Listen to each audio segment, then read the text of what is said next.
The silence after Ozzy Osbourne's death was deafening. For weeks, fans waited. They left flowers, lit candles, flooded social media with tributes. But Sharon Osbourne, the woman who stood beside the Prince of Darkness for more than 40 years, remained quiet. Everyone wondered, how would she appear? What would she say? Could she even bring herself to speak? And then, finally, it happened.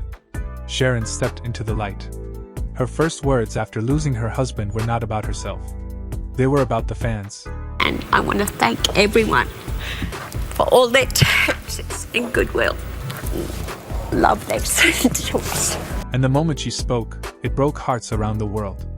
Sharon appeared in black, her eyes carrying the weight of nights spent awake, her voice trembling as she admitted something she rarely does: vulnerability.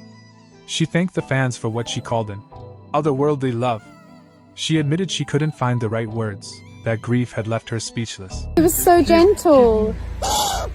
Kelly Osbourne is finding healing in a new hobby amid the loss of her father, Ozzy Osbourne, and she's introducing her mom to it as well. The celeb shares a sweet video of herself in the English countryside, dressed for nature with an owl perched on her head. And soon it's time for the little creature to take flight over to the Osbourne matriarch. Sharon Osbourne, the matriarch of rock, the fighter who battled cancer, betrayal, humiliation, and the relentless machine of fame, was telling the world that she was surviving only because of them.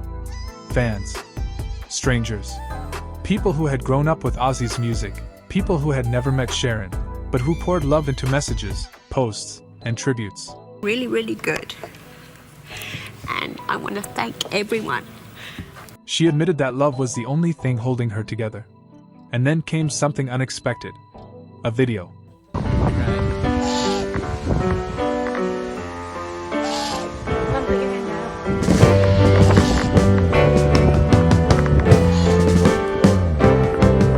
Sitting in the basement apartment I rent. Sharon, together with her daughter Kelly, visited Cornwall Falconry in England. Owls, magnificent and watchful, perched around them. Sharon explained the symbolism. These creatures of the night only come to you if they feel safe. They only stay if they trust you. Watching Sharon handle the owls, fans saw more than a grieving widow. They saw a metaphor. Sharon herself is fragile now, searching for safety, for a place to perch, for trust. She said, "They will only land when they feel safe, and only stay if they trust you." For a woman whose heart is shattered, it was as if she was speaking about her own journey. This was her first public moment since Ozzy's funeral.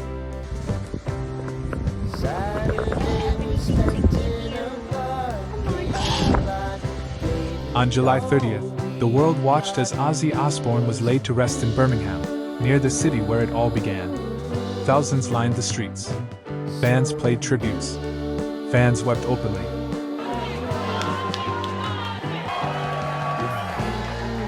A frail Best of times, but this compounded with the adulation from the crowds. But Sharon remained private, her grief hidden from cameras. Until now. And when she finally stepped forward, it wasn't in an interview or on a talk show. It was in a simple, vulnerable post. Kelly Osbourne has also spoken, calling her father's death the hardest moment of her life. Are you and Dad up to anything? I heard a little birdie told me that you may be going on a little base day somewhere. Oh, we are. Jack Osbourne, Ozzy's only son, described being full of sorrow but also so much gratitude that Ozzy had been his father. But Sharon's words cut deepest. Are you going on a vacation? We're going to a secret place where we go. Ah, okay. As the video of owls spread, fans realized Sharon's message was deeper than she let on. The birds of the night, creatures that see through darkness, mirrored Ozzy himself, the Prince of Darkness, who made his life in the shadows, who turned chaos into art. Sharon standing with them was not just an outing. It was a metaphor. Ozzy may be gone, but his presence remains. Watching her, you could almost imagine him there, smiling his crooked smile, whispering jokes only she would hear.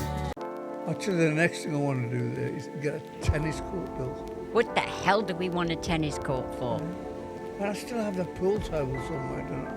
Oh, God. And so, Sharon's first appearance was not just heartbreaking, it was symbolic. It was a widow learning to live again, showing the world her pain while quietly asking for their patience. It was a matriarch letting her guard down for the first time in decades. Arc. Turn around. Right. Mum, put your hand out.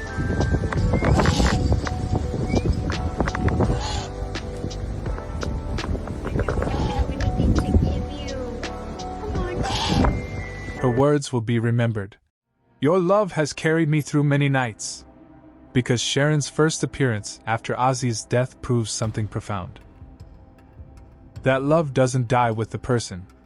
It lingers, in fans, in family, in memories, and even in the silence of a home once filled with laughter and chaos.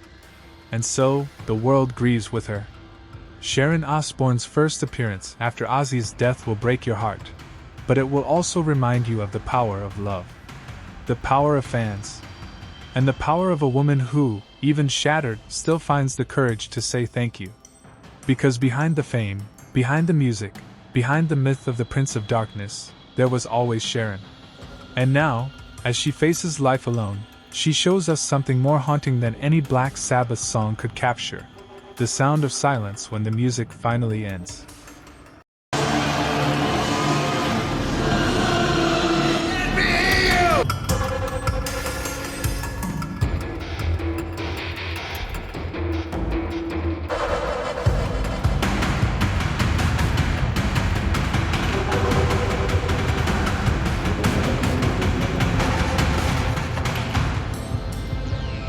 She was a widow, a partner who had spent decades fighting for her husband's life, only to watch it slip away. Funeral difficult at the best of times, but this compounded with the adulation from the crowds. Fans were devastated by Sharon's appearance. The woman they were used to seeing sharp, quick-witted, fierce, was subdued. Her eyes told a different story than her words. They told of loneliness. They told of nights sitting by Ozzy's empty chair, of walking through their home in Buckinghamshire hearing only silence, of replaying his last concert in her head, the smile he wore as if he knew the end was near. Sharon's first appearance broke hearts because it showed what happens when a love story spanning half a century finally ends. But Sharon's tribute was also a reminder of what made Ozzy's final chapter so remarkable. In his last weeks, friends like Rob Halford of Judas Priest said they had never seen him happier. At his final show, back to the beginning, Ozzy's face lit up. He knew it was the end. He knew the curtain was falling. And Sharon knew it too. She was there, watching the man she saved time and time again leave everything on stage one last time. And now, she carries that image, his smile, his joy, his peace. Yet even with those memories, Sharon faces an impossible choice. Does she remain in the United Kingdom, close to Ozzy's grave, visiting him every day, sitting with him in silence? Or does she return to Los Angeles, where her children and grandchildren live, where life continues and laughter waits to embrace her? So now, as far as the where you at with the Parkinson's, you feel like you're in a... You know something? I never think about it. I don't go, oh, I've got Parkinson's. Because it's so mild. I mean, it's ridiculous. If I don't take the medication, I tremor a little bit in the morning. I mean, as long as I take the medication, I'm fine. It's more the spine injury that's been hindering you versus the Parkinson's. Absolutely. Absolutely. Yeah. And perhaps that is what broke hearts most of all.